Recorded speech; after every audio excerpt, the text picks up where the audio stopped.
Hey, hey, hey! Welcome, welcome. How's everyone today? Good afternoon, good morning, good evening. Wherever you are tuning in, welcome to the Speedsters live chat. This is a really exciting day. How are you guys doing today? I want to hear from you how you are doing right now. Tell me about what happened today. If you managed to do all right, tell me about your day. Hit the comment box right down below. Hit the comment box. Tell me how you are doing today.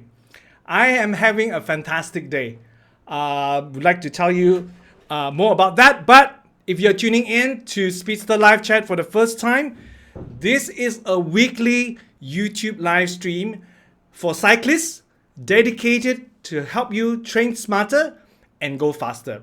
We go live every Saturday afternoon once a week. So if this is something that you like to see more, this is the channel that you would like to follow what we do here, now consider subscribing. Now you can hit the subscribe button in your YouTube account. Hit the subscribe button, and the second thing you need to do is to hit the bell button. What this will do for you is that every time when we have a new video coming up, you will be notified. You will be reminded by YouTube, so you won't miss out any content coming right up. Now, how's everyone today? We have, let's see who is online here. Hey, Red Baron. Good to see you, good to see you. And we have Patrick. Fire emoji. Now, if you're tuning in, if you could hear me loud and clear, I would like you to give me a thumbs up so that we know that the volume is okay. We're doing all right. How are you guys liking the new setup that we have here? We were offline for 2 weeks because the computer that I'm working with broke down, sent it for servicing, and because of the lockdown, it has taken more time than necessary to get it fixed. Now, if you're tuning in today, we're here to talk about 5 training tips for your first ultra marathon. So guys, today we are very excited about today because we have Richard Cheetham coming online with us all the way from the UK, and he is going to share with us his experience of completing a 250 kilometer ultra marathon run in the desert over a 7-day period. I would die running 1 marathon. He ran 7 marathon in the desert. So there is so much that I look forward to learning from Richard, and I'm sure you guys too have plenty to look forward to learn from him. Now, we want to make this interview as interactive as we can. I would like you guys to use the comment box.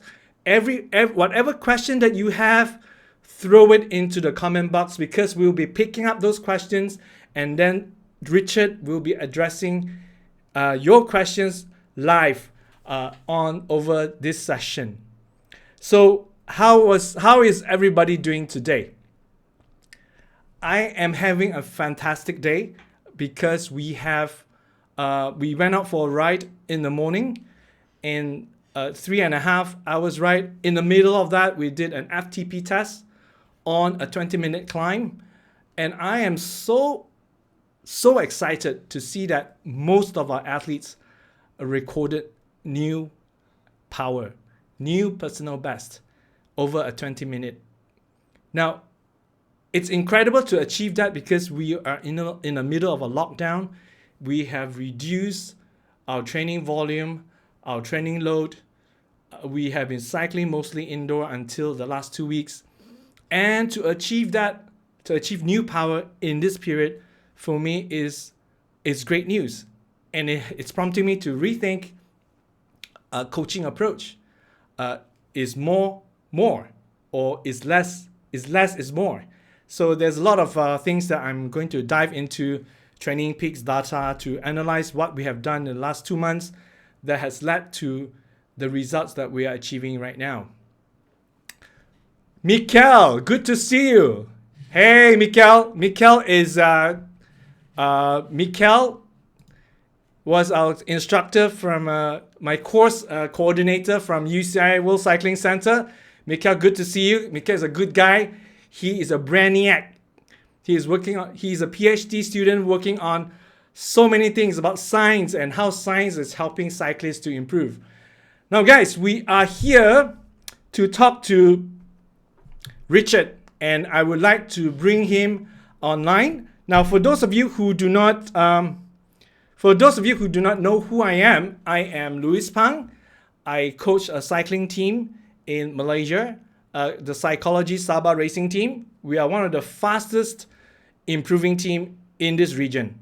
All our athletes are 20-year-old and under, and the achievements, the improvement that we have seen over a very short period of time is something that our team is very, very proud of.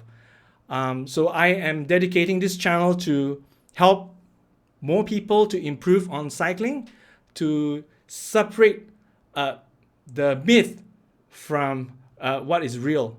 Now, I want to bring Richard online. Today, we are here to talk to Richard Cheetham, and I will be calling him over Skype, and he will be coming on board. So don't go anywhere. If you are excited to see Richard, can I see some fire emojis in the comment box right now? Hit the fire emoji, guys. We're going to bring Richard online. I'll be calling him over Skype, and let's see if we can get him right away. Good morning, Richard. How are you doing? Yeah, good morning. I'm very well, thank you. How are you? I'm fine. As I was sharing with the audience just now, we had a training this morning, and we did an FTP test in the middle of our training session, and most of our athletes recorded new power.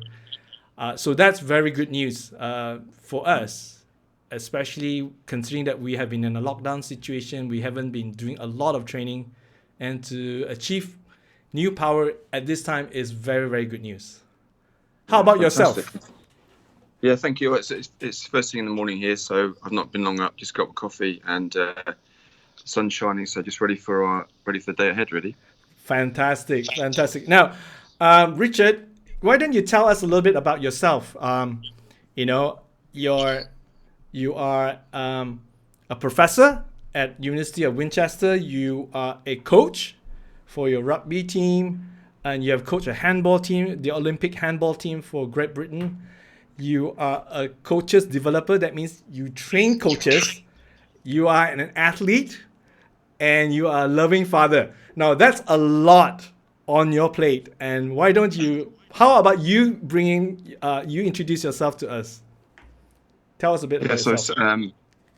So I'm a senior fellow at University of Winchester, and on that path to becoming a professor, and the sort of the things you need to achieve that level. And when I sent you some of the photographs, it was a background of some of the experience I've had. So the GB Olympic handball team 2012 was part of that. So I've went and supported a colleague.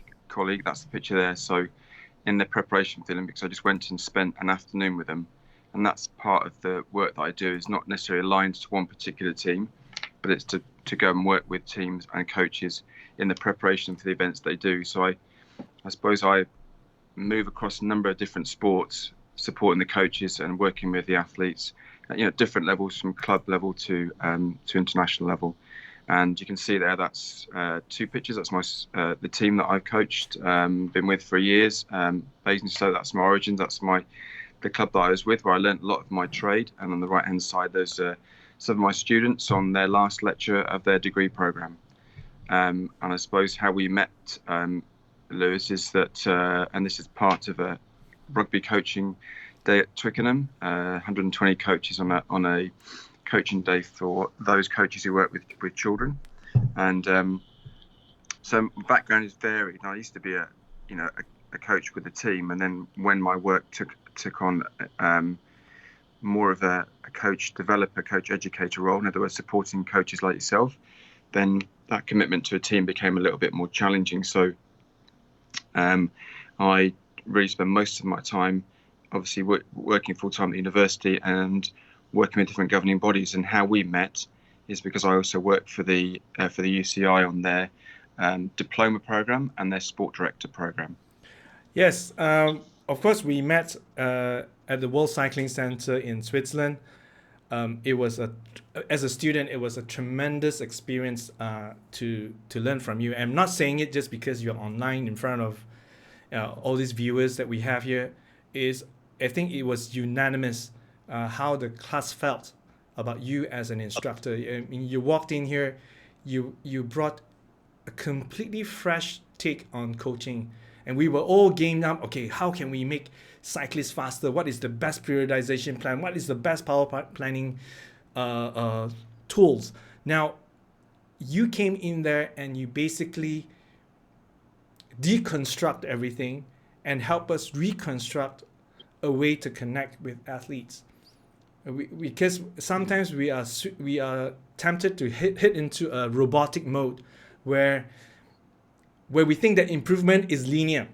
Okay, if I run this program to 10 athletes, all 10 of them are going to improve.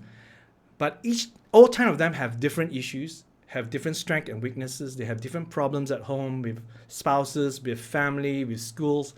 So that path to performance is not linear and is not simple. When we put everything on Training Peaks, it's so simple, but it is anything but. And it was unanimous how we felt in the class, how you came in and helped us to realize that we are coaching human beings. And how do we get performance out of a human being? We are not F1 engineer tweaking an F1 car, tweaking the aerodynamics, tweaking the suspension, tweaking the engine. We are not. We're dealing with human beings, and it's very dynamic. Thoroughly enjoy your session, Richard. Thoroughly enjoyed it. Thank you. Okay. Yeah, I think that's it. That's a critical part, is that, establish the relationship first, understand the individual. And sometimes the tendency of coaches is to go straight to the area trying to improve rather than actually consider the characteristics of that person you're coaching and how different they are from other people. Exactly. Now, Richard, you are yourself quite a cyclist. You race cyclocross. You have raced in Paris-Roubaix. What was the other? The Flanders. You have raced some of these famous routes. Tell us a little bit about that. Yeah, so I suppose when I finished, I did all the disciplines from track to road, and then as I got older, so I'm 55 now, kind of got to that 50-year-old itch where obviously I was too late to race at that highest level. I took on board cyclocross, which is my new love. It's a discipline I've never done before, so I race each season for that. And then because I've been cycling since I was 16 and following the races, that one of the wonderful things now is you can access those races in a sort of sportive, so much as the racing Roubaix, Liège-Bastogne-Liège and Tour of Flanders are ones which we watch on television and ones which we watch on the side of the road, and I followed them for years. The actual opportunity of a sportive to do those is one that's too good to turn down. So every year I did Roubaix for my 50th, and Liège-Bastogne-Liège. And I think it was 5 degrees all day, and then Flanders. And when you ride those sportives, you get a much greater understanding of what the pros endure. Yeah, exactly. So how many of you who are watching today would like to ride in the Paris-Roubaix Sportive? Now, if you do, hit the fire emoji. Come on, guys. Give us some fire. Let me see. Yes. Give us some heart shape, high five, fire emoji, thumbs up. Come on, guys. Don't sit back. Don't slouch. Move your butt a little bit. Come on, guys. Let's hit those emojis. Let's get going. So, Richard, we have fire emojis coming in. We have heart shape emojis coming in. Thank you, guys. Keep them coming. Now, Richard, we are here to talk about your, particularly your 250 kilometer desert ultra marathon. Okay, We're going to do that. Now, before we do that, maybe we want to give people a little bit of background what this is about. Maybe we should show some of the pictures that we have here so that our audience have a background or understanding of what you have to deal with and all that. What do you think? Yeah, the pictures always tell a better story than I could. All right, let's. I'll Okay, do my best to tell the story. So Atacama. that's the finish of the race. That's the four of us who entered it together, and then on the right hand side, I think that's probably 5 days in. So yeah, near the end, as I look slightly dishevelled. But yeah, so the ultra marathon is a series. I mean, you may have heard of people doing the race across the Sahara, Marathon des Sables, which is one of the original desert races. And then, because the Sahara is not the only desert, then other organisations ran ultra marathons. So basically, it's a self-supported 6-marathon event, 250 kilometres over 6 days, and you can do them in the Gobi Desert, the Sahara, and this one was the Atacama in Chile. And one of the challenges with the Atacama is that it's at altitude, which is a bit of a a curveball to have to experience, because you start, I think it's around about 3,000 meters.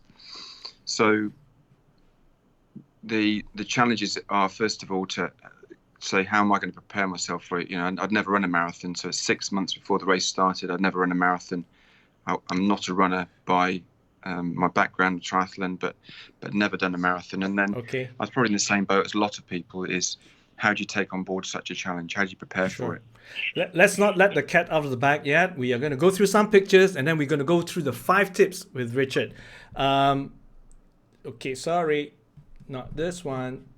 Okay, this picture right here, you have your feet is pre-bandaged.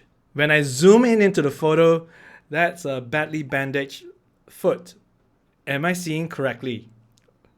Yeah, so I think the photograph that I sent you of my foot, I mean, that's another runner's foot on the right hand side. Okay. But what ended up, that's a common problem, right?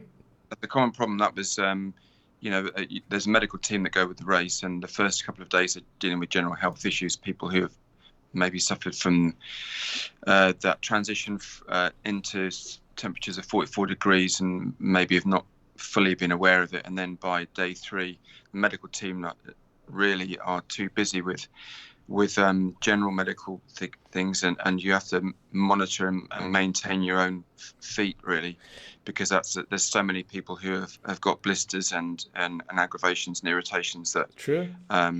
Yeah, I mean, I would say that no one escapes from that at all. Can you tell us a little bit about what's happening in this picture here? So the picture you've got there is the last but one day. So on the last but one day, so you do what's called the long march. So you effectively run 2 marathons on the last but one day. So it isn't a linear marathon a day. What they do, all of the ultras have a long march, a double marathon day. And when people think about running on a road or running on a track, it's all very smooth, and this, as you can see from those images, is basically the salt flats. So very uneven. You can see the shapes that you have to navigate. Yeah, and that water there, you can see that's 7 times saltier than seawater. Oh my goodness. And on the last but one day, 1 hour into the race, you start, my feet were bandaged up. Both feet had suffered severe blisters on sort of ball of my foot. And I slipped. That was the start of the long march. So 6:30 in the morning, the slower runners, which was me, start, and the quicker runners, I think they went later or vice versa. I can't quite remember, but that's sunrise, and it's a very evocative picture. Just so beautiful. Yeah, I mean, the desert is a beautiful place, and I don't think you fully appreciate it when you're running across it. But that's inevitable, because you are really focusing on the race itself and focusing on the challenge ahead. And so that picture just shows you. Well, the second picture doesn't give you a clear indication of what that surface is close up. So this is what the surface is close up. That's right. So that's the last but one day. Okay. Now so I'd like to very difficult. I would like to show our viewers a trailer of what an ultra marathon in the desert feels like. How about we hit that? Okay. Let's go.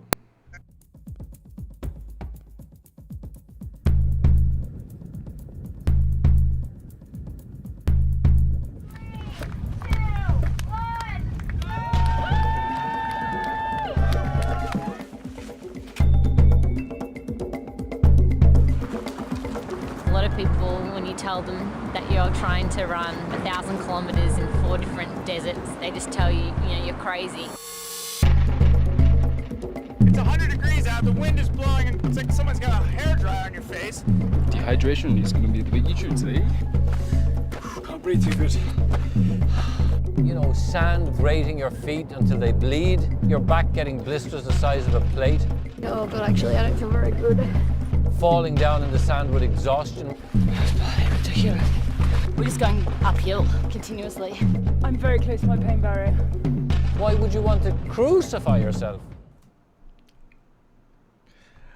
So that's the question. Why do you want to crucify yourself, Richard? I think that's what a lot of people would like to find out too. Why?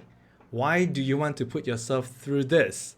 Walk us through your why. Like as Simon Sinek says, the bigger the why, the easier the how. So we would like to know why. I suppose if I went back to 2007, I was with a group of people. A couple of, one of them is in that video, and we climbed Kilimanjaro, and I was the only one not to get to the summit.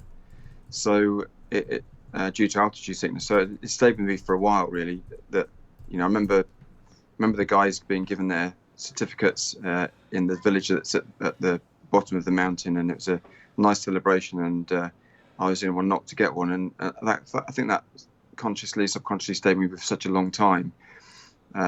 Particularly as altitude is really no discriminator of age or gender or levels of fitness. So, I was quite fit. I trained quite hard, but altitude bit me, and I just remember that feeling of not doing it. And then 2 years later, a friend said, "What challenge should we do now?" And I wanted to, kayak down the Grand Canyon, but my friend David O'Dwyer sent this link to the ultra marathon, and 9th of September 2009, the email came through, and I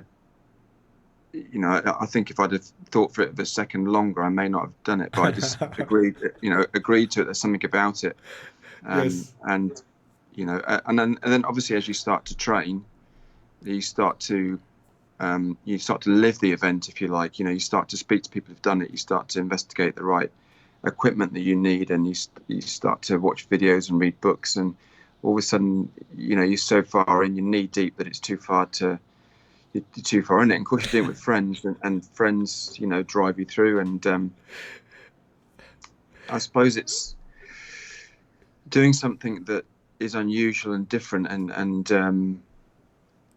you can't have any doubts when you do it, because if you're doing it for the wrong reasons, you just, when it gets difficult in training, I don't know if you would be able to necessarily rationalize why you've done it in the first place. Every time it was difficult, every time it got painful, every time it was cold, wet, Yes. so on, I always knew why I was doing it. Yes, I'm in the middle of going through this book called The Atomic Habits, and it talks about 3 levels of changes. We want an outcome change in the outcome.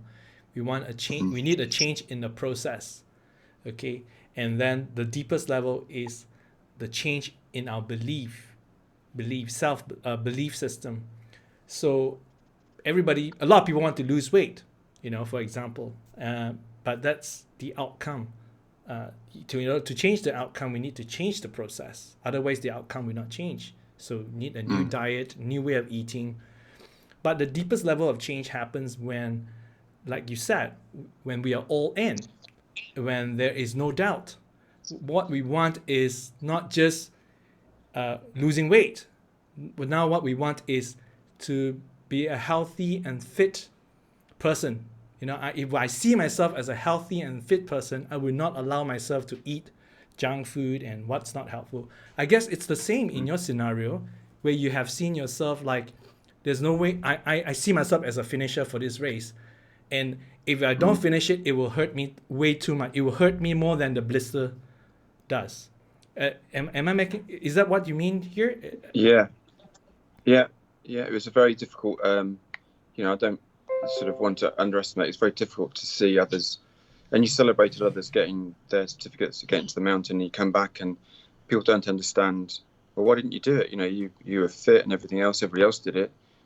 Altitude sickness is crucifying. It's like someone's put your head in a vice, and then you simply can't. You simply can't go on anyway. They won't let you continue on. Very good. Been ill because the ramifications of you potentially losing your life are too great. So, with any commitment to any goal, at the end of the day, it does come down to you. You've got to run the miles. You've got to put the work in. But it's also who you surround yourself with, the community that people you are surrounded with. And I had my running friends, Ross, David, and another David, people you meet on preparation races, and then people get interested in it and they ask you, and then you're very committed towards it. So the why is very strong, because it has to be strong, because inevitably there's going to be moments when you struggle. And I think that when we spoke earlier about those relationships with your athletes, that's the big question, and understand why your athletes there, what their goals are, why they're those goals, and that helps you to reframe your approach to them. Yes. Okay, so we have talked about the why. Now we're going to get into the how. How do you train? We're going to break it down into 5 areas. And the first area we want to head into is the physiology. The physiological preparation for the race. How do you train yourself physically? How do you handle the physiological demands? And how do you do this? Do you reverse engineer? Do you break it down to, okay, this race requires me to do A, B, C, and D, and I have to make sure that I meet these criteria? Walk us through your process, because you train yourself, Richard, correct? So yeah, I did. All right. So just walk us through. Okay. So I have a phrase which is called "eat the elephant," which is, if I said I want you to eat an elephant, if you look at the whole of it, you'd think I can't manage it all. But if I said, well, you start with a piece at a time, one leg at a time, and then the trunk and the tail and so on, you basically break it down. And I think what I found was helpful was to not think of what I needed to do in March all the time. That never left me, but it was what I needed to do the next week and then the week after. And then after a month of it, looking back on where I was and where I am now. And so it's that gradual, increase in training load, increase in distance, increase in hours. So my very first run was I ran 20 minutes to work and thought I'd run back home. I ran in and I couldn't run home. So I just had to reframe where I was. So I then remember saying that I would add time to it. So 20 minutes became, half an hour, and half an hour became an hour. And then gradually you increase the duration of the run. So, all of a sudden, what was 20 minutes, you look back and 3 weeks later, you're running for an hour. And then once you've done an hour and a half becomes the next possibility. Yeah, you were mentioning you were not a runner. You are more of a cyclist, but you've been to triathlon before that. Your background before you.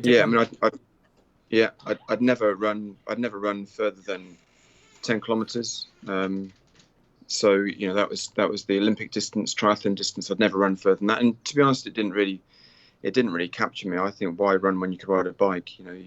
You could cycle much further. My question precisely: why run when you can ride a bike? If you cover much more ground, see more things, and so So I think the answer to your first question, the physiology is based around endurance events. Endurance events require the ability to almost have a diesel engine rather than a rocket fuel engine. So it's slow and steady. Okay. Your running style is short steps. They call it the ultra shuffle, which is a short stride, low knee lift, All right. So high in economy run. to sum it up in a nutshell, you're saying that to train yourself physically, you gradually increase your running distance over a period of time. You were building your diesel engine because this is an ultra endurance event. You don't need rocket fuel. Now, how about the physical demand of running in heat and dryness? You live in England, which is wet and misery, miserable. It's which is the opposite of what the desert condition is. How do you prepare for that? Well, that was a challenge. I started training in September, which is the end of obviously beginning of autumn, end of summer, and the race was in March. So effectively, I had absolutely no way of running in the temperatures. So I think the coldest I ran over here was 1 degree New Year's Day, and the day that when you're out there, it's 44 degrees, between 40 and 44 degrees each day. There's absolutely no way can you prepare in the European climate, and certainly in the European winter for that temperature. So what you have to do is you have to take on board I read a lot, spoke to a lot of people, and understand the critical parts of it, which are things are obviously what you wore. So, I think British people have a tendency when the sun comes out to go and dive into the sun and get, and soak the sun up. So it's actually make sure you're covered up, that you are hydrated, that the clothes you wear, and there's a lot of technical clothing you can buy now that is very good in terms of UV protection. Protection. Also, I found some really good running gear that was very, very good in terms of taking that sweat away from your body, and also what you got to remember is just another slide is that normally if I ran today, I'd wear a different t-shirt tomorrow. Yep. I had the same t-shirt for the whole week. One t-shirt for the whole week. Well, you got to carry everything. So the more you take, the more you carry, the greater the load, and it's all about reducing the weight. Yep. Because that's the other factor. We haven't even mentioned the fact that my bag was about 12 to 13 kilos, because you take all your food, all your clothing. The only thing they give you is a tent and water. So if I did another one, which I'm not planning on doing, I'd be a lot more. People were running with things like, 5 kilos less than mine. They would take wrappers off food. They would only take one pair of socks. Okay. Because so not only is the climate something you can't prepare for unless you actually live in that area. True. You can't even prepare for the altitude. So you just have to think, can I do something in training that really stretches me, that the psychological and physical demands would be similar to those in the desert? So we did ultra marathons in training, and I think they were, we did must have been an 80-kilometer race over a weekend. Was this this is your preparation race? Yeah, these are the preparation races, the one on the left and the one on the right, 2 different races. One was one I didn't complete, but I got to sort of 40 Ks with a very heavy backpack, and it was 1 degree. The water, it was really cold New Year's Day. And the one on the right, which is called the Pilgrims Challenge, which was ultra marathons back to back. And that's what you needed to do. You needed to do not just one ultra marathon in a day. The important thing was about understanding recovery. So do 2 back-to-back marathons, ultra marathons in training. Okay. Understand about recovery. But you can see what we're wearing was nothing like what we wore in the desert. Yes. Now, you mentioned about how important is strength training for an event like this? Because a lot of endurance athletes think that, all I need to build is my diesel engine. If I do strength training, it's just going to bulk me up. It's just going to slow me down. What's your take? What was your preparation like in terms of strength and conditioning? I think cyclists are probably the worst there. My cycling background was, get fit, ride a bike. Yes. And in the winter, not ride a bike, because, if I'm going to lift that weight, that's going to put weight on me, and a real misunderstanding of the whole process. But what you've got to remember then with an ultra is that general core body conditioning was essential. Your uneven surfaces, you were carrying a backpack that started at, I think it was 13 kilos, and obviously as I ate my food, it became lighter, but as it became lighter, I became more tired. I didn't necessarily notice that weight difference. And all that core strength that you need and the overall attention to body conditioning was essential. Yeah, I wasn't going to do, deep squat, heavy lifting. I wasn't going to sort of do the bench press, deadlift that a rugby player might do, but it was very much an overall conditioning program. Can you give us some examples of the conditioning that you did in the gym that you realized helped you for the ultra marathon? Yeah, and one of the things I definitely know was really beneficial was a lot of balance work. So I'm not sure if people are familiar with the BOSU, which is a bit like a the Bosu ball, yes, half a ball. Half a ball, yeah. Yep. So a lot of work on that, both ways up. The dome side up and the flat side up, because you want uneven surfaces. You've got to have good footwork, good balance, good proprioception, ability to stabilize. I just remember 2 days into it, and this is a critical thing that people remember. It's thousands of miles to fly there, thousands of pounds to do it. And because you need to be ready for something like this, uneven surfaces, and that's why you're doing the Bosu ball. Am I understanding correctly here? Yeah.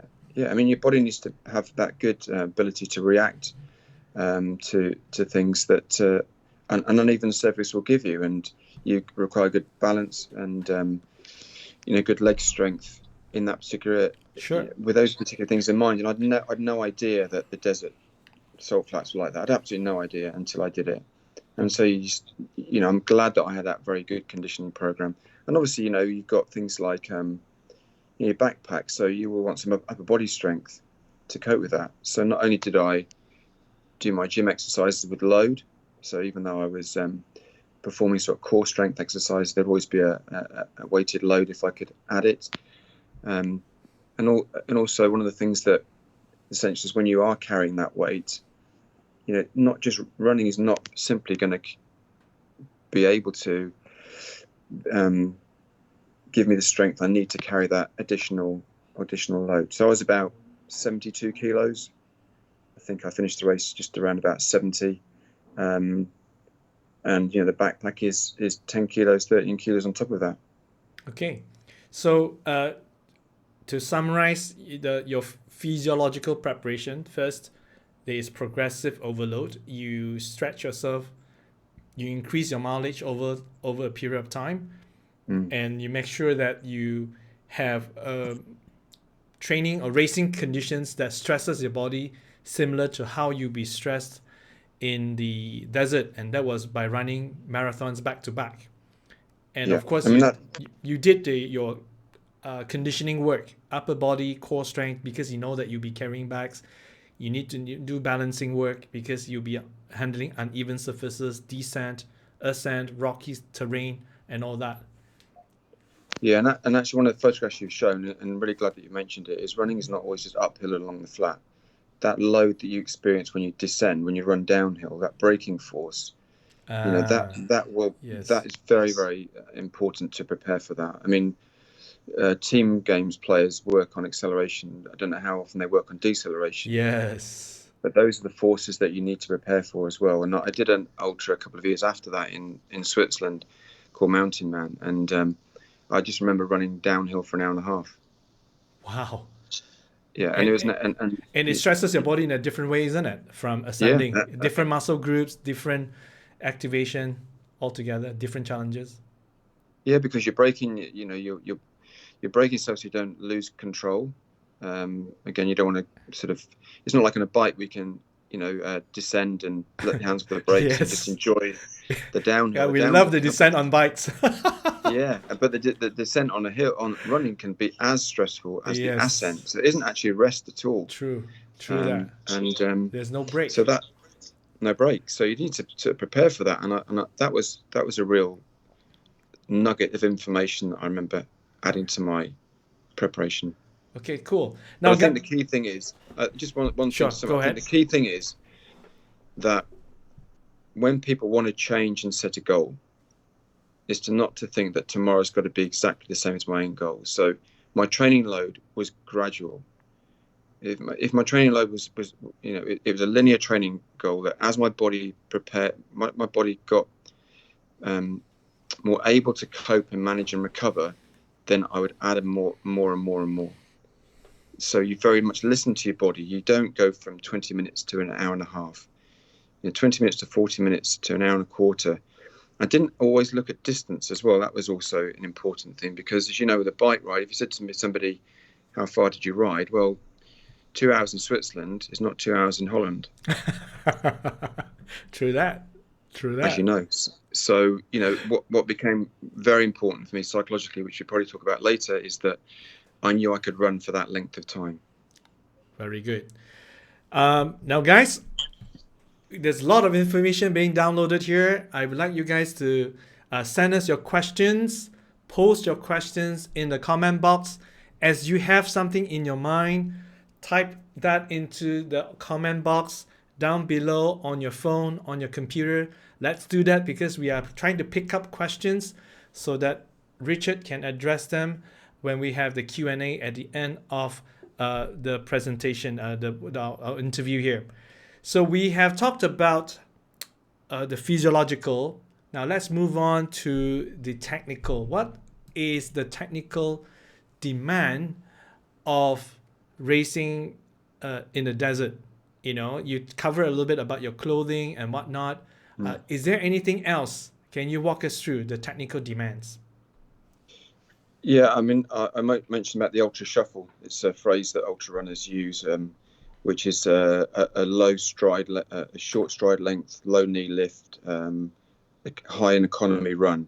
So you might look at me running thinking that I'm, very careful how I say this, but I might look older in my years the way that I run. That sort of shuffle that you might see someone who is maybe in the latter stages, just doing a general jog, if you like. But you've got to remember that it is about economy of effort.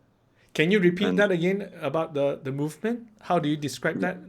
So it's low knee lift, yes, short stride, and they call it the ultra shuffle. So so low knee lift, short stride means the distance between your legs would be shorter rather than a long stride. Would be a shorter stride.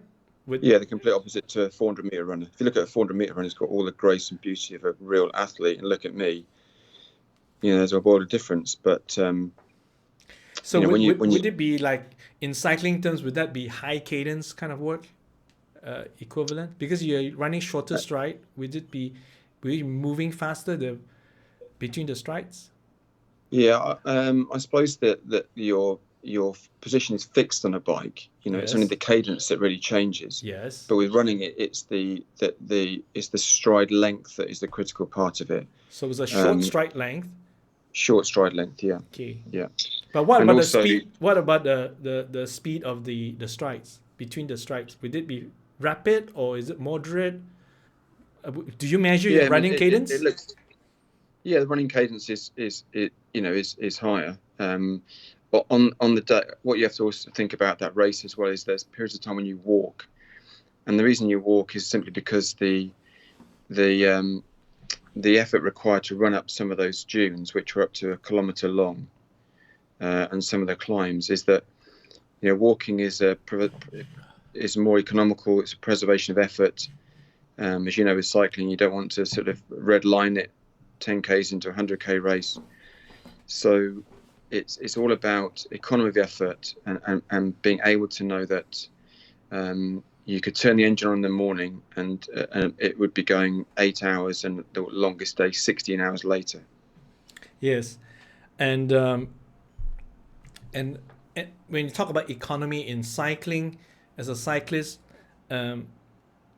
some of my athletes who train with me pick up cycling in the late 30s or mid 40s. So they tend to favor lower cadence cycling, like 70 RPM, and pushing a heavier gear. They tend to favor that, and that itself is not very economical if you go on a long 160 kilometer ride or a 160 kilometer race, because we are pushing all the big muscles, we are pushing the big gear. Would that be similar to why, in terms of economy for running for you, shorter stride, low lift, to kind of like not stress the body up so that you can go a longer distance? Yeah, I mean, it was never a race to win it. It was a race to complete it. That's the True that. difference. True that. You know, I mean, the people who win it, I mean, I remember day one, I think we ran for 6.5 hours on the first day. And the guy who won that stage was there for 4.5 hours. You know, so, you know, that's his livelihood. That's what he does. So we were out there for 2 hours longer. And I think with cycling, one of the great advantages I started when I was a youth cyclist was over here we have gear restrictions. Yes. So I think we're down to 72 inch gear, you know, sort of, I think I can't remember what now. And that teaches you good cadence. Track riding teaches you good cadence, teaches you that ability to pedal. And I suppose the analogy is that if you went into a gym, it's thinking, well, if I want to survive this gym session, just don't go straight to the heavy weights. True. You know, it's low weights, high reps. Okay. And it is an art, you know, of pedaling. It is that tendency to think, okay, well, I'll just go one gear higher and I won't have to do as much pedaling. But actually, it just comes down to economy of effort. Sure. Okay. Now we have talked about technical. We want to dive into your tactical. What was your tactic heading into this? You mentioned that you're not aiming to win. You want to finish this. What is the tactic to survive 7 days in the desert? Yeah, so I suppose you get very much into a routine. One thing we did agree beforehand, and this is we'd had this as a grown-up adult discussion, and it was, you know, David O'Dwyer in there. You know, he's done 3 or 4 ultramarathons now, desert marathons. Dave Lambert, you know, he's in the forces, and Ross, you know, he's a rugby player. I think he was probably about 100 kgs, heaviest of all of us. And I was somewhere just, you know, amateur runner in the middle of it all.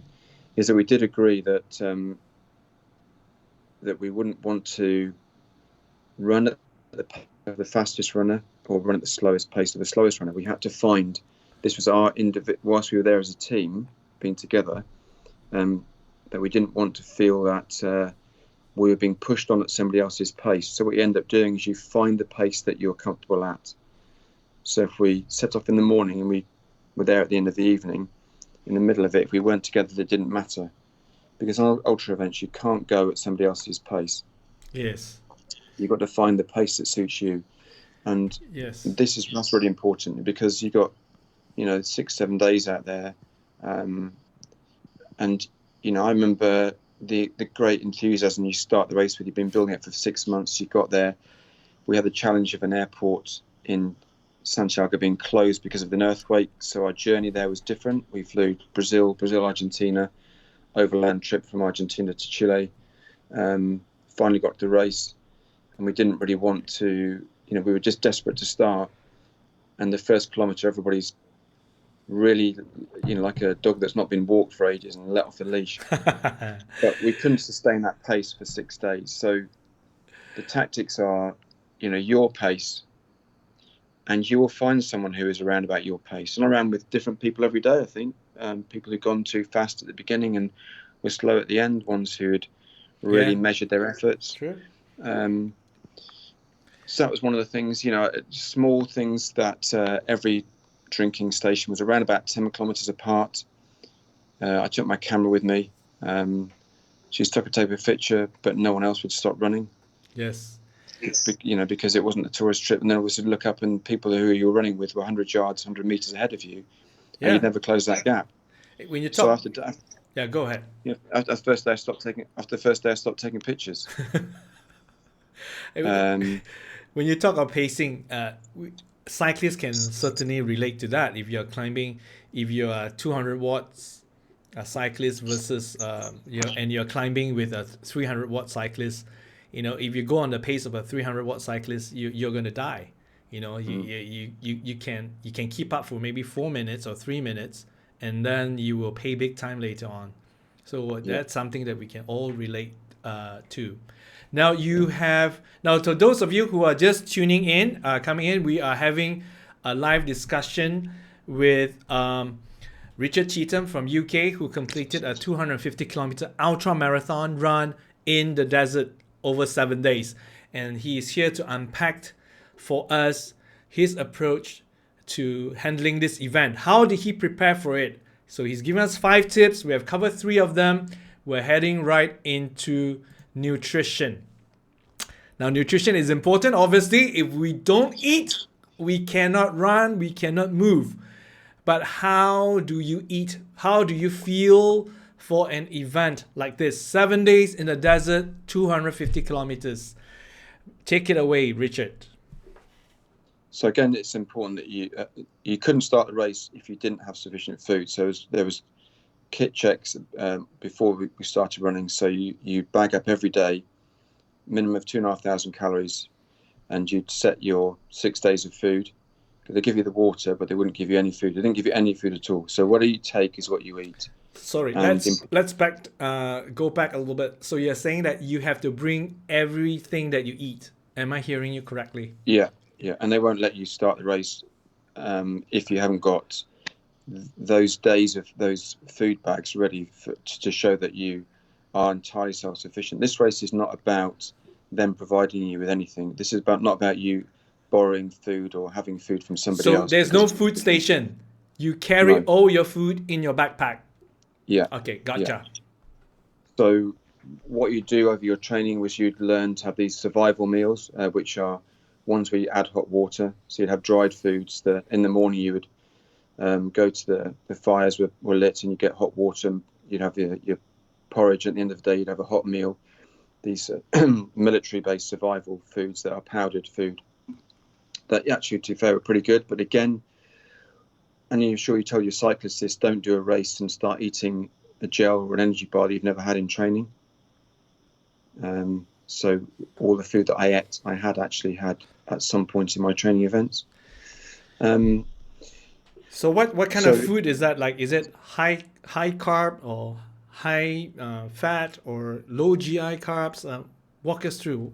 What is it like? Yeah, low GI, and it'd be the porridge, which would be your carbs, and you'd have a meal at night, which would have the more of a complete meal mix. And during the day, I think so. On reflection, my mistake that I made, and this may be familiar with many of the riders and people who are listening and who have done Ironman or long endurance events, is that I was watching a documentary about the Orica Scott cycling team this week, actually, is that, riders do get sick of energy bars and gels. Yes. And actually that what I would have taken on reflection I would have taken peanuts. Yes. Crisps, which I'd have crushed down. I did take some salted meat, biltong, which was really, really was a real saviour, because it's the salts combined with the sweet foods that you would want. And that was a mistake I made. I took enough food. I never got tempted to eat the next day's food, which is critical. If you've got day one food written in the bag, yes, you start dipping into day 2. You're short on day 2. You start dipping into day 3. Before you know it, on the long march, which is a 50-kilometre plus run, you're short of food. And people were very supportive of one another, but it wasn't a question of going around saying, have you got any food? Yes, people changed and swapped meals with one another. Because I thought porridge every morning for breakfast would be wonderful. I didn't have porridge for 3 years after that race. I couldn't stand it anymore. It made me sick. I haven't had porridge since I came back from Switzerland, because we had porridge at the UCI cycling center every morning. Yeah, there you go. You see, so a complete rejection of that. It was dreadful. You're desperate to change our breakfast. I'd have had a main meal for breakfast. So, Mikhail, if you're listening in, please, this is note to UCI to change the food menu a little bit for the next batch of students. I'm just kidding. I'm actually wearing my top today. Okay. How we met. Yes, that's how we met. Yes. Yeah. So nutrition-wise, it's I would say, don't take anything in a race you've not eaten in training. Yes. So it's important to eat what you important to eat the food that you'll be using in the race during the training. So you train with the food that you will use for the race. So it's not new to you on race day. Yeah, you don't do anything new. I mean, Yes. I spoke to Carlos Sastre, who won the Tour in 2007. I did an event with him in 2013, and he talked about morale foods, and he'd always be handed up a small can of Coke in the latter part of the race, just towards the end, something that it would be would give him that little boost psychologically as well as from a nutrition point of view. Okay. So we'd have morale foods every day, and that could be something like a coffee, a sachet of coffee. It could be favorite energy bar, something along those lines.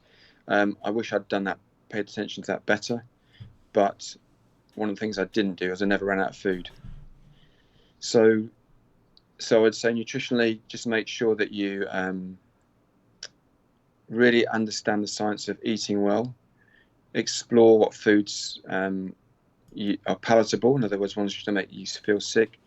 Gels and bars, yes, but not solely that. Just because you're doing that, you wouldn't, in a normal day like today, I mean, I will exercise today, but I won't spend between 9 and 5 eating bars and gels. I will have normal food. So where possible, do that. Dried fruit. Yes. Yes. And the difference is, I have to say, with an ultra, it is about what you eat, and it's all about the weight of what you eat.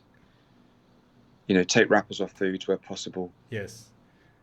So I must admit, I think that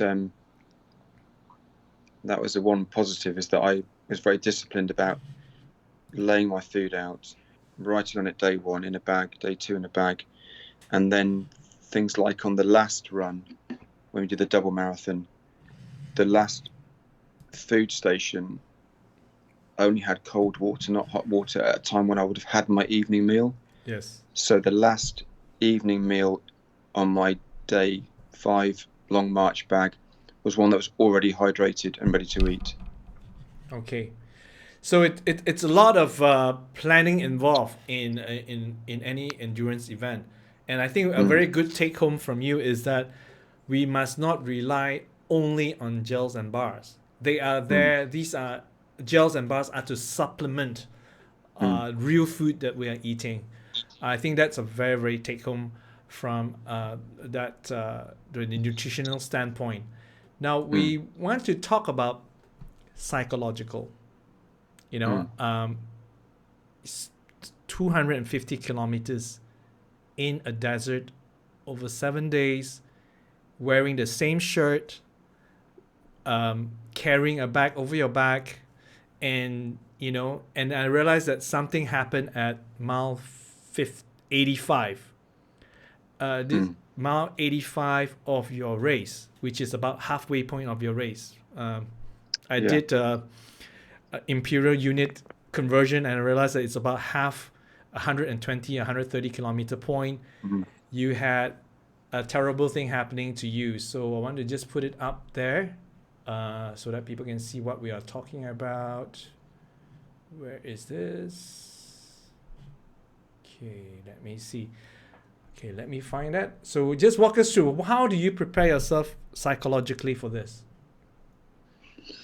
I think one of the things that you end up with is resilience. In other words, it's when I face a challenge, how will I overcome that challenge? So it literally is psychologically in the day is you break the race down, the day's run down to the water stations.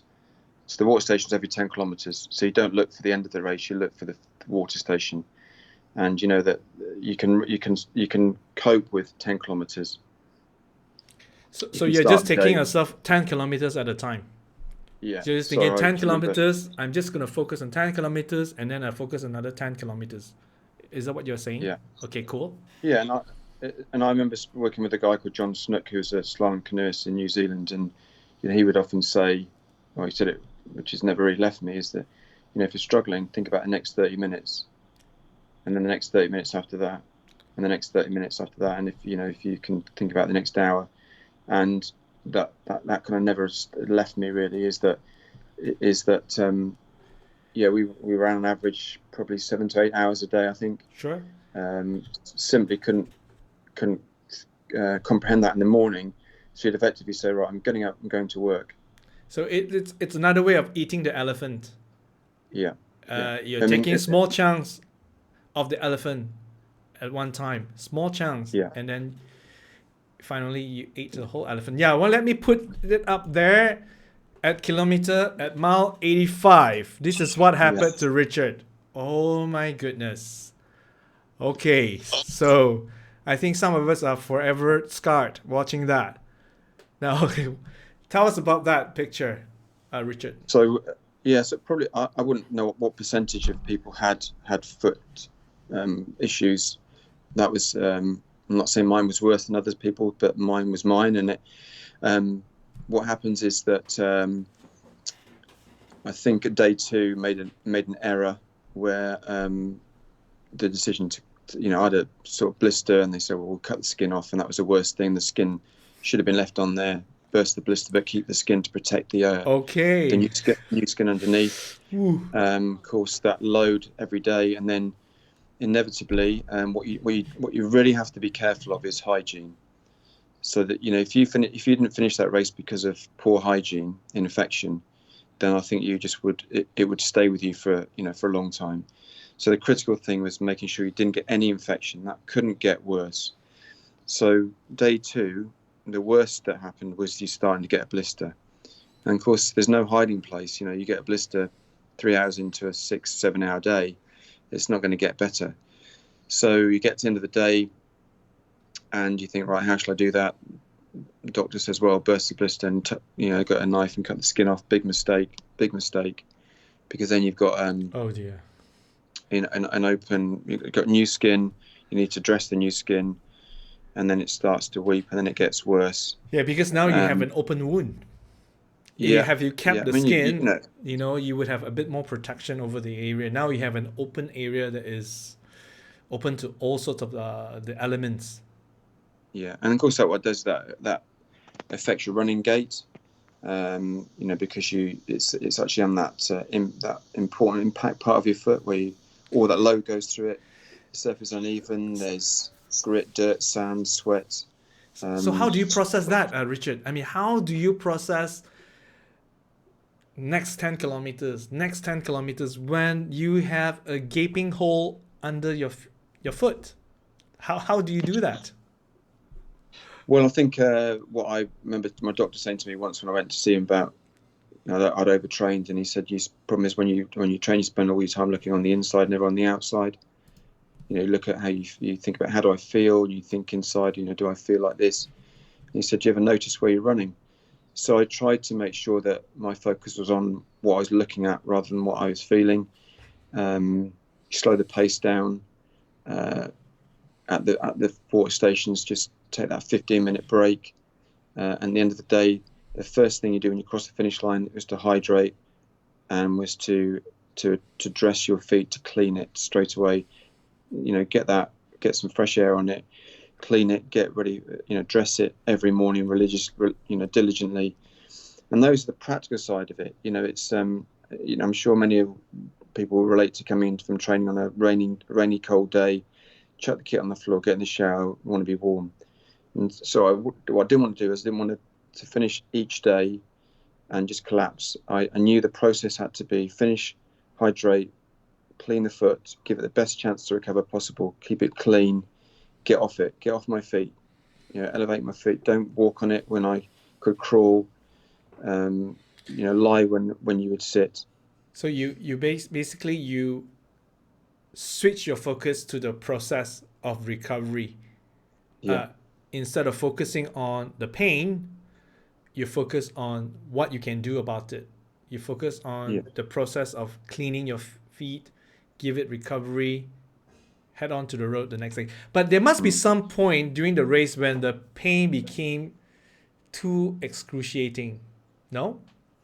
Yeah, it did. How did you deal with that when that happened? So when you saw the picture of the salt flats, that's I think I mentioned that water is 7 times saltier than seawater apparently. Mm-hmm. So I remember slipping off a rock and putting my foot an hour into a 16-hour day into that water. So that salt water eventually seeped its way through to the foot that had a dressing on it and bandaged on. You had 15 hours more to go. Oh dear. Yeah, and it hurt. But when you mentioned about the why, we all have this. We all have an incredible ability, not just me. Everyone has that incredible ability to have resilience, and we have resilience towards things that matter to us. So if the why is strong, as you mentioned, you will find a way of coping with it. And the thing about the desert is there's no bus stop, there's no railway station, there's no car park. You can't get a lift from anybody to go home. So in other words, the opt-out is not really an opt-out. And also, I remember what failure felt like. The failure of reaching Kilimanjaro. You're talking about that, okay? I don't want to be there again. I remember the end of the ceremony at the end of the desert race. It was amazing. You were there, and it was a celebration of what you'd endured. And I couldn't have sat around that table not knowing I hadn't completed it. I think the body also has an ability to override pain. True. I do remember being at the airport in Brazil on the flight home, and all of a sudden, it's like my body said, "Right, okay, this pain's going to kick in now." And my feet were in pieces for about 2 weeks afterwards. It had almost found a way of coping and preserving, protected me from that real pain until the race finished. Almost like I had a knowing about it. But there's a filmmaker, Jennifer Steinman, and she sort of asked people like myself, what will you do if you don't make it? And I said, I've not come here not to make it. I remember verbalizing it was good for me to actually say that I am not going to stop. I'm going to carry on. I'm here to finish this race. That's an amazing take home, Richard, when you said earlier that we are resilient for things that matter to us. If it really mattered to us, we have the resilience for it. So I have no resilience to stay up for 24 hours to watch, the countdown, for example. But I may develop the same resilience if I want to pass my UCI diploma. I had not come all the way to Switzerland to fail the diploma. Exactly. So that makes perfect sense. And that is why it's important for athletes, for the people that we work with, that we find out why we are doing what we are doing. That is why it is so important. Like in your case, you mentioned that your brain can block off the pain. And then when you're on the plane heading home, the pain kicks in. So that's a lot of people have shared about that. Winners, world champions, people who have gone through the distance to get to where they are. That's fantastic sharing, Richard. Thank you. Well, thank you. I mean, it's an interesting little project I did with some students about that. I'm not sure people are familiar with the Rubik's Cube. Yes, I gave them Rubik's Cube to solve on their own for 2 weeks and came back. And I wanted to know why people had achieved it, why people hadn't. And the ones who were very open about not bothering to said, well, it didn't mean anything to me. Okay. It wasn't important to me. And I think when coaches set goals for athletes and athletes set goals, it's got to be meaningful. It's got to have a very individualized, why are you doing this? People say to me, I want to do an Ironman. And I said, yeah, well, why do you want to do an Ironman? I want to be a triathlete. Well, you don't have to be an Ironman to do it. You don't have to be a triathlete, by just doing an Ironman. It took me 20 years of never losing that desire to do one. It just took the right time. And I think when you're coaching people, that people will develop resilience because they will struggle through things that matter to them. Yes. I would never learn. Just say, for example, I never learned to do guitar. I don't want to play the guitar. You can teach me, but I don't want to learn it. It doesn't mean anything to me. I play the guitar. Yeah, well, you can play us out. Okay, next episode. Now, let's talk about coaching. So let's recap the five tips for ultra marathon. You prepare yourself, your physiological demands by progressive overload. Yeah. By when it's closer to the race, you make sure that your training reflects the race demands. And then technically, you prepare with making sure that you have the right technical gear, the clothing and whatnot, nutrition, low GI food, peanuts because peanuts are fat, and then making sure that you don't rely on gels and bars only. There must be real food that you eat, and making sure that you use the food that you're using for races in your training as well. And of course, the biggest one, take home, psychological. The bigger your why, the easier your how. And also, we have resilience for things that matter to us. So that caps off the 5 tips on ultra marathon running. And we have bonus material coming up from Richard as well. As we all know, Richard trains coaches, and we have a couple of very interesting questions.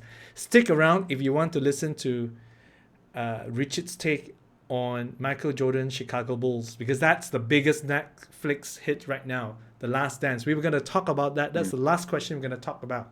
All right. So, Richard, you invest a lot of time to work with coaches, to train coaches, be it with the English Rugby Union, with the Canada Rugby, with UCI. Why? Tell us why this is important to you. Why training coaches are important to you. So when I finished coaching, I thought about the impact that coaches had on me, and I wanted to really share my experience with new coaches, new in terms of their coaching journey. And I think one of the things that I found important was never really the tactical side of it.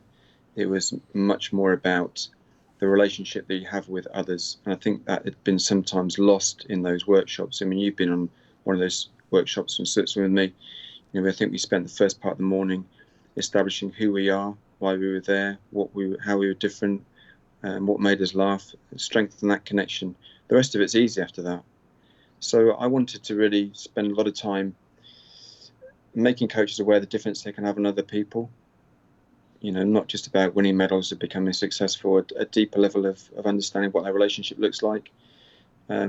Simple things that you can take to a coach you may never have thought about before. A bit more about self-awareness. What would people say of me? Not from an ego point of view, but when you ask that question, how would people describe me? Well, how would you describe the best coach you ever had? What characteristics had they got that made you sort of perform well, made you enjoy the sport? It's probably one of the most rewarding parts of my work now, I think. Yeah, I was listening to Eddie Jones' podcast, the English rugby coach, and he talked about how most athletes always remember their first coach, first coach being making the greatest impact in their lives. When they started as kids, they gone on to win World Cups, big titles, big championships, but it was the first coach, and remembering how much fun or how much misery they brought to them as athletes. So it's interesting that that you mentioned that. Now, you also building relationships is important, right? But ultimately, in sports, we want to see performance, and in a lot of sports, in most sports actually, performance kind of like guarantees funding, and funding guarantees success. British cycling, for instance, if they were not winning so many medals, it would be hard to keep the funding and the sponsorship and the support from the government coming. So my question for you is this: what is, in your opinion, the biggest obstacle to high performance? Well, I think on an athlete individual basis, they would tell you their individual stories of challenge. I mean, I don't think they're any less committed. I think it's, I suppose, the challenge about high performance coaches is not letting the consequences of not being successful consume you. I think with any learner, we talk about the consequences. There's a team that I spoke to in the UK, Northampton Saints, and their coach had spoken to them, or had almost like a philosophy of how to reflect upon these weeks of lockdown, and not saying you are accountable to each other when you come back. So make sure you keep fit, because the consequences are that you would let your teammates down. He reframed it by saying, if we're all committed over these next few weeks to training as hard as we can, when we come back together, we can make the playoffs and ultimately the final. So I think it's reframing the approach to that goal, the goals you're trying to achieve. You know, if athletes have, and anybody's learning something, if the consequences of not succeeding are ones that they fear, I don't always think that's a healthy place to be. Inevitably we will fail, inevitably we won't succeed. True. But also, you know, inevitably we will perform to the highest of our ability. And I think it's those conditions that we set those we're coaching are critical. Yeah, we can't win every race. Nobody can. Yeah. And I mean, even we the All will make Blacks don't win every mistakes. And we will make mistakes. A lot of mistakes. Mm. And in bike races, we will lose more than we win. And that's a Yeah. fact. So how do we, Yeah. if we are only defined by winning, then who are we when we are not winning, right? Mm. Are we worthless? Are we nobody? Are we not deserving of respect and care? So yeah, it's a lot to unpack and to think through as a coach. Now, guys, I would like you to keep your questions coming, because Richard is going to address the final question about Michael Jordan and Chicago Bulls, and then we will be taking on questions from you guys. So please keep the comments coming in the comment box. Now, if you are still around, if you're liking this, give Richard lots of thumbs up and heart emoji, high five, fire, thumbs up. Very, very cool. Okay, so the last questions that we have. So guys, please hit the comment box. We will be coming to your questions very quickly. Now, the last question I have is this. The Last Dance, you know, one of the hottest documentary series on Netflix right now, and relationship between Phil Jackson and Michael Jordan. My question is this: why would Michael Jordan need a coach? How do you work? How does a coach work with a world-class athlete like Michael Jordan? Because nobody can shoot a 3-point better than Michael Jordan. Nobody can lay up, dunk, pass the ball. Nobody can play the game better than Michael Jordan. So why does he need a coach? Why does the Roger Federer, the Serena Williams, the Cristiano Ronaldo of the world need a coach? Richard, all yours. Well, I think that, you know, in the books I was reading about Phil Jackson, he spoke about, you know, coaching Michelangelo. It was like, how on earth do I coach this guy? And I think what we've got to remember is that, you know, even the best player in the world, you know, they can't operate in isolation. They're not bulletproof. No one is infallible.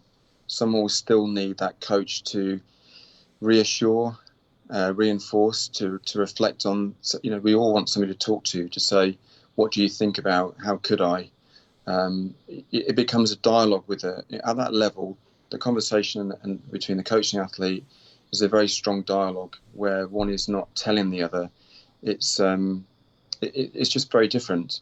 And I think the success of it is because who was Phil Jackson to actually tell Michael Jordan, you know, as much how to play, but he just takes on a very different role, because his, you know, Michael Jordan, in terms of where he was as a player, you know, will still need people around him, the right people around him, to have those conversations with. And you know, a good coach will notice things. Sometimes it's the small things that an athlete consumed in that performance doesn't often see it. I always say it's a jigsaw piece. You know, if you're doing a jigsaw and you spend ages trying to fix it and you couldn't find one piece, I might walk past it, see something you've been trying to look for ages, but I just was fresh eyes. And maybe that Phil Jackson was fresh eyes, as well as that ability to discuss and talk with.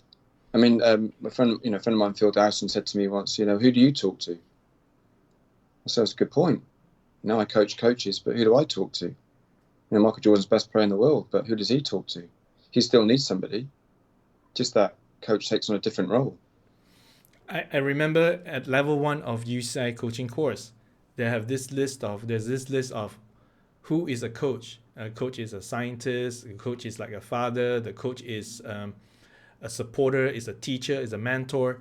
And one of the thing listed on that list is a coach is a confidant. That someone can trust and not break that trust.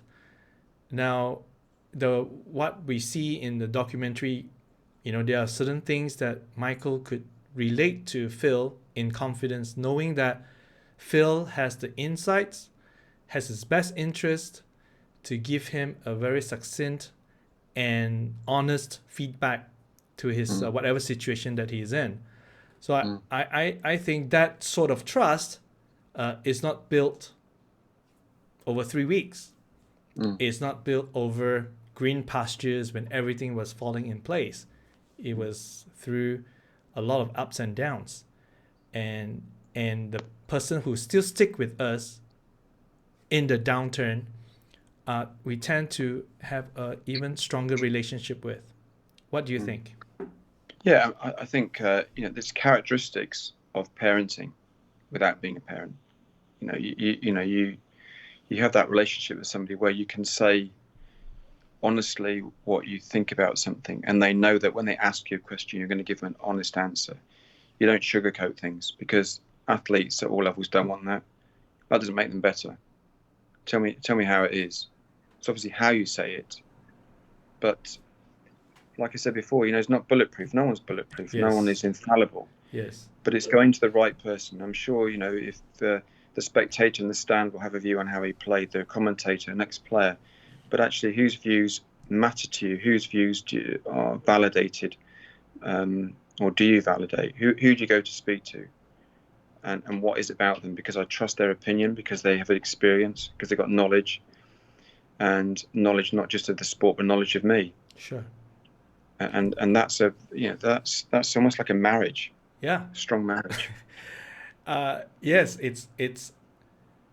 I think because marriage is also, the way I understand it, it's a covenant. A covenant is not a contract. A contract is, if you do this, I will do that. If you don't do this, if you break the contract, this is what's going to happen to you. It's cause and effect is punitive. It's punitive. But a relationship, a marriage, a coach-athlete relationship, it's like a covenant.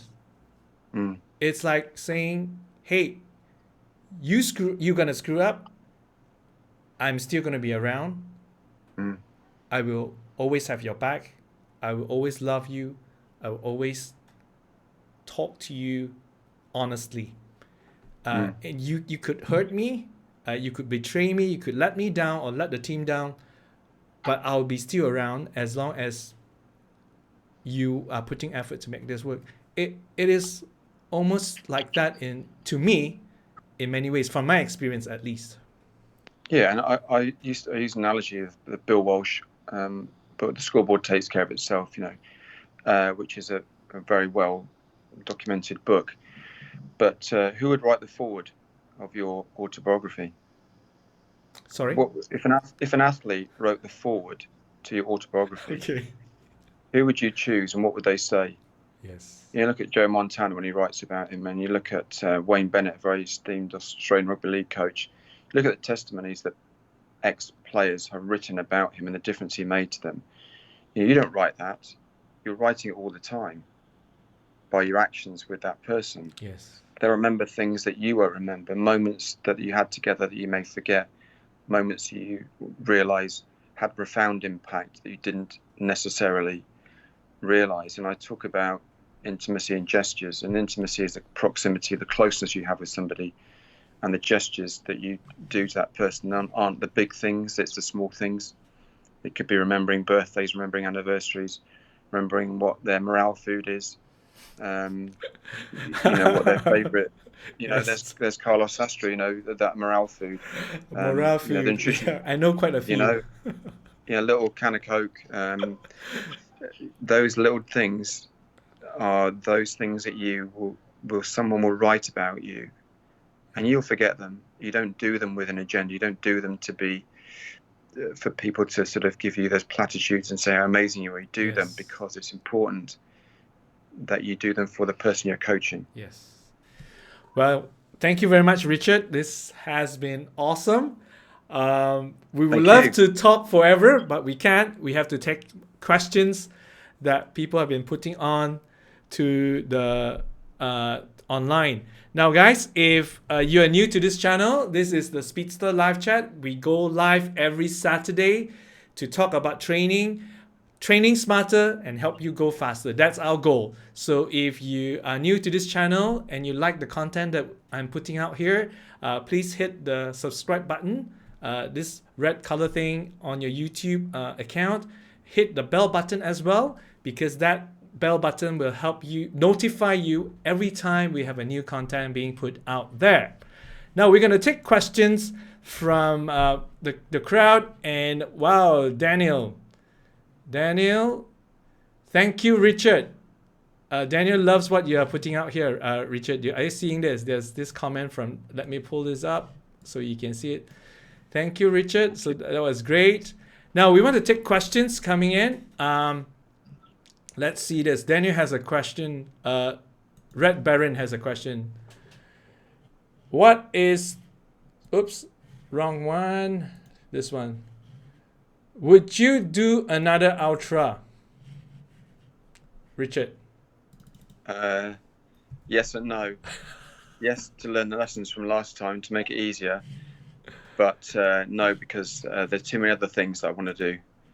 And so if I was younger, I would have definitely do it again, because I would have wouldn't make those mistakes that made the last part of the race uncomfortable. But I'm on my bike now, and I'm looking for bike challenges. Okay. So I'm done with running. All right. And Red Baron has another invitation. Come to Malaysia for coast-to-coast ultra marathon 444 km. There's an invitation for you right here, Richard. Okay. You send me the plane ticket and I'll turn up. Okay, I'm gonna chase Adrian for that. I'm gonna chase him down and make sure that he puts the plane ticket in an envelope for you. Yeah. All right. So thank you very much, Richard. It's a pleasure to talk to you. It's real great fun. The topic is definitely more serious and heavier than our last interview. But some of these more important conversations are necessary too, because there are lighter topics and there are heavier topics. It's a great pleasure to have you here, Richard. I appreciate your time. I want to wish you a fantastic weekend. Stay safe. Okay, we have one comment coming in. Let's put it out here and let's see that. Okay. I believe sports is a facts to real life. We are dealt difficult hands. How would you approach someone who has maybe a sort of depression, someone who seems to complain about life? What's your take, Richard? Well, I'm not an expert in mental health and well-being, so I suppose from a point of view, if we do look at mental health and well-being, one of the key factors is exercise. And we know that psychologically and physiologically exercise is good for health and well-being. And I would encourage that really to be part of way of dealing with it, definitely. And also exercise with people. I think one of the things with those individual sports is that we train a lot on our own, and actually that co-action of being with others can really help lift our mood. Definitely. Okay. Don't exercise on your own if you can exercise with others. True. That's the fun of exercising. Exercising with other people are definitely more fun.